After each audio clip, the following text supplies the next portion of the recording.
Hey, thanks for clicking on my video. I'm John Stark from MacTheMovieGuy.com, and we're going to break into a talk here on House of the Dragon, Season 1, Episode 9. Obviously, spoilers? I put that in the title, and now I'm saying it, so I don't know what else you thought I was going to talk about, like talk around everything. That's really hard to do when doing a TV recap. So I'm a blind film critic too. So we're also going to talk about audio description and how that impacts my watching and hopefully a lot of your watching. I hope I reach my people. It's cool if I also have, sighted people watching me. Y'all can learn something. We'll get you learned. But, yeah, so this is the penultimate season 1 episode. Gee, I wonder if HBO is going to bring this back for a second season. It's just a small show. So this was immediately following the death of Viserys, which we saw in episode 8. And sort of the machinations, I guess I'll call them, the behind the scenes. I loved little parts of this. I loved Alicent and her sort of disgust that that the king's men were sitting and plotting to overthrow Rhaena and subvert and put Aegon on the throne regardless. Like, they're just using Viserys's final mumblings, which were so not helpful, as the justification that what they're doing is right. And, Alicent's father, the hand to what? I feel like the king should get to pick their new hand. This should be a position that goes away. You don't just hang out, I feel like Alicent should be leading these proceedings to make sure, the assumption that he would want the same hand. Obviously, if it was Rhaena would be replacing the hand of the king. So, it's a weird thing to keep the hand there, because obviously the hand is going to manipulate it in the way the hand wants to manipulate it. And that's exactly what happens. The couple of people who try to protest, they protest too loudly, and they are taken care of. But at least they have their principles. So, interestingly, with both characters that we saw die, the first guy had his head knocked on the table, and I noticed that the maester, is that his name? I don't know. He didn't have a character name. Was like, when we could get the body out of the room. I was like, are you gonna heal him? Isn't that what you do? Isn't that like a doctor thing? Aren't you like the doctor of the period? Because if he's dead, he's dead. Removing him from the room now is just, solving, your situation of unpleasantly having to stare at somebody. But them's the breaks when you're deciding to to stage a coup. And the other guy, I noticed that when we got the narration about Rhaenys was walking through the town, and she walks past and he's hanging. Didn't say whether or not his wife was hanging, but there were definitely two of them. Earlier in the scene, there was him and a woman was standing next to him, and they, as a family, refused to. What did they do with the woman? Was she hanging too, and that just wasn't in the audio description? See, this is why we talk about audio description, because was she up there? Or did they only kill him and then, she's off somewhere doing something? Is she in like indentured servitude now? I don't know. Anyway, not that she was a major character. I don't even remember her having a name, but I think they just put her next to him to be like, oh, he's got a wife. And then, I don't know. I don't know what happened to her, but things we don't always think about. But this whole episode was basically trying to get Aegon anointed, so that way it would be official. They didn't want anybody to know. They were trying to keep it under the radar as much as possible. But it was all of these lies were unraveling, and Alicent was seeing it, and Alicent was seeing, you know, how her father uses and really does manipulate. And I think she started to see him for who he was. But he also started to see her for being a little bit smarter than he ever gave her credit for. There was no Rhaena, no Daemon, no Jace or Luke or anybody like that in this episode. All of them were off somewhere, probably at home, just sitting by the fire, thinking about, you know, how they're all related, in more ways than one. Yeah, so this the big hero in this scene had to be Rhaenys, who I think just really didn't like being locked in her room and kept out.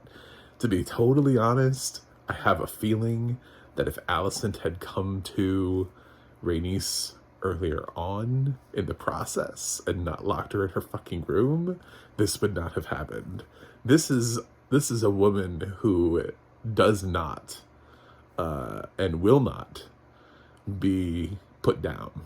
So when she had the opportunity to get up out of there, she took it, and she took her damn dragon. And that was an epic scene. I wanted more from that, but I understand why the series didn't give it to me. I mean, Rhaenys had the opportunity right there to end the whole thing. I mean, like, we could have lost like all of the high towers, Aegon, Aemon, like just Christian, just everyone. I mean, she had a giant dragon that nobody could do anything about. I mean, like, well, you know, it's just, all she needed to do is just have it, just start breathing fire everywhere. And then, yeah, that's the benefit of having a dragon. And nobody was prepared for a dragon fight. So they weren't like sitting there at the king's coronation thinking, oh, we're going to need to repel a dragon that's going to come up out of the ground. And so yeah, she could have, but she didn't. And I think that was what the power when she had her dragon just kind of roar and get like the breath all over them, was her saying, in this moment, you know, I give you life. Leave me the fuck alone. That was what I assumed she was saying through her dragon. Not like I'm coming back for war, because that's stupid. If that's where we're going with this, then that's stupid, because she could have ended the whole, I mean, it would have just been, she could have decimated King's Landing in one scene. And then it just flown off and been like, gone to Rhaena and been like, hey, they were trying to anoint Aegon. I killed all of them for you. You're welcome. And then, you know, we just have a very different show from that point on. But no, she decided to show them mercy. I also love the show's persistence in continuing to use names for the dragons. Like they have their individual personalities and their own characters. I don't know what any of them look like. That's the thing. If I had like a small complaint, is I notice all the time they use the dragons' names. They try to give them their personalities, but I don't know how much different each dragon looks, if it matters. I have a feeling that if I were watching Game of Thrones right now, that all of the direwolves are probably referred to as names instead of like Sansa's direwolf. So it's probably like that kind of thing, where we're just sort of getting used to hearing certain names matched to certain characters in terms of ownership, and having seen Game of Thrones visually before losing my vision, those direwolves didn't look any damn different. So, I mean, you can call them all different names, but it's like 101 Dalmatians and trying to figure out which one is which, and then you can't. So they put things like a bow on one. They add like accessories to certain characters so that they can, or make one a little bit fatter than the rest. They try to find little ways of making the Dalmatians slightly more, but they couldn't. Even 101 Dalmatians doesn't do that 101 times. Name 101 Dalmatians.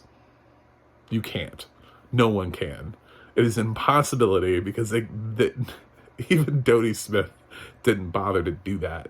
Disney doesn't bother to do it because it's ridiculous. So, yeah, I have no idea what her dragon looks like, but I'm sure it was badass when she came up out of there. I love that Aegon didn't really want to become king, and the brother kind of does. So we'll see where this goes. I know that this is already written in Martin's book, but hey, they don't always do everything exactly the same. Even Game of Thrones did take some risks and some changes, and it's just how restrictive is Martin's contract. I always, when talking about the show, I love to talk about The Walking Dead, which is like a completely different show from the comic books, but every once in a while follows the comic books. It uses the comic books sort of as like a really grand blueprint, but it does not feel the need to follow it as characters in the show like Daryl, who aren't even in the comics. So I think Game of Thrones could stand to do a little bit more of that. I think that way the people who read the books would be a little bit surprised every once in a while. They'd be like, oh, that's different. Oh, I like what they did there. So anyway, this was a cool episode. I don't know that I need the kids cage fighting, but I'm glad we addressed that immediately. The woman that was holding Aegon was like, we need this to stop. And I was like, I agree. I feel like this should be like everybody getting behind this. Like, why are kids cage fighting? Like, why are we sharpening their teeth and their fingernails and everything? Why? Like, who started this? Such a weird thing. But hopefully that was just like a one-off. But I will go ahead and give House of the Dragon, Season 1, Episode 9, the grade of A. Mainly because I didn't have to think about Rhaena and Daemon the whole episode. That's a big help. The incest in this show really makes me uncomfortable at times. I don't think Viserys was related to Alicent, so I wish we could make more choices like that. I know the age difference was weird, but I'd love to stop the incest part, and then we'll work on getting better age relativity in this thing. Oh, anyway, that's it. That's my modern opinions. Well, let me know what you think in the comments. If you stayed this long, you must like me, so go ahead and drop me a subscribe. I'm trying to get to 100 this year, and I can do that with your help. Also, I have a website, macthemovieguy.com. I also have a Twitter, @MacTheMovieGuy. There's a theme there. You can go to the audio description project, adp.acb.org. It'll let you know what has audio description, where you can watch it. And you can go to theadna.org and you can look up shows and find out who narrates them or who else has worked on the audio description tracks. They have a lot of sound mixers and writers and people who do other things. It's not just one person. It's a team of people. A lot of work goes into that. So anyway, thanks for checking me out. I got to go review something else, but I will see you on the other side.